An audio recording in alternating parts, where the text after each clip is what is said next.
भाजपाच्या गळाला लागलेले सेना आमदार प्रताप पाटील चिखलीकरांना मातोश्रीवरून निरोप आला आणि पक्षप्रमुख उद्धव ठाकरे आणि चिखलीकरांची सुमारे पाऊण तास चर्चा झाल्याने जिल्ह्याच्या राजकारणात खळबळ आली आहे।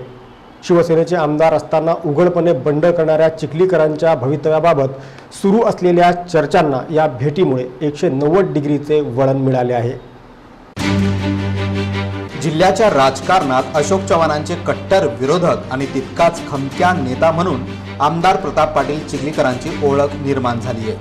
2014च्या विधानसभा निवडणुकीपूर्वी चिखलीकर शिवबंधन हातात बांधून लढले आणि 40,000हून अधिक मताधिक्याने निवडून आले। पण नांदेड शिवसेनेत असलेले कुरघोडीचे राजकारण आणि इतर विषयांची चिखलीकरांना जाणीव झाली। महापालिका निवडणुकीत सेना भाजपाने युती करून लढावे असा आग्रह चिखलीकरांनी धरला होता, पण त्यांना यश न आल्याने चिखलीकरांनी उघडपणे सेनेसोबत बंड केले। महापालिका निवडणुकीत शिवसेनेच्याच काही महत्त्वाच्या पदाधिकाऱ्यांना फोडून चिखलीकरांनी भाजपात घेतले। सेना पक्षप्रमुख उद्धव ठाकरेंनी नांदेडच्या सभेत चिखलीकरांना थेट इशारा दिला होता। त्यामुळे आता चिखलीकरांना मातोश्रीची दारे कायमची बंद झाली असे स्पष्ट झाले होते।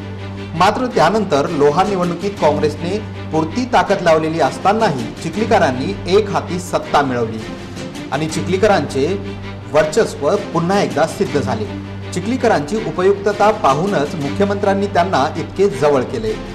युतीचा फॉर्म्युला ठरल्यानंतर आता चिखलीकरांचे काय होणार ही चर्चा जोरदार रंगली होती। चिखलीकरांबाबत सेनेने भाजपाला काही अट घातली का याबाबत तर्कवितर्क लावले जाऊ लागले।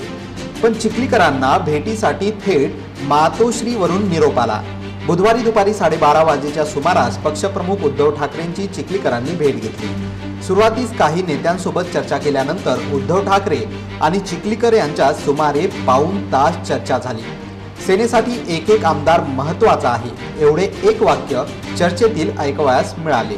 पाऊण तास झालेल्या बैठकीत अर्थातच विविध विषयांवर चर्चा झाली असेल। ही चर्चा काय झाली याबाबत आता उत्सुकता लागली आहे। नांदेडची सेना मॅनेज आहे असे जाहीरपणे सांगून चिखलीकरांनी सेनेतील अनेकांची वैर घेतले आहे। त्यामुळे या भेटीने सेनेतील चिखलीकर विरोधकांना धक्का बसलाय। दरम्यान शिवसेनेने एकदा कोण्या नेत्याला लाथाडले तर मातोश्रीचे दरवाजे त्याच्यासाठी नेहमीचे बंद होतात असा इतिहास आहे। पण चिखलीकरांनी आमदार असताना उघडपणे बंड केले तरीही त्यांच्यासाठी मातोश्रीचे दरवाजे खुले झाले। त्यामुळे चिखलीकरांची उपयुक्तता अधोरेखित झाली आहे।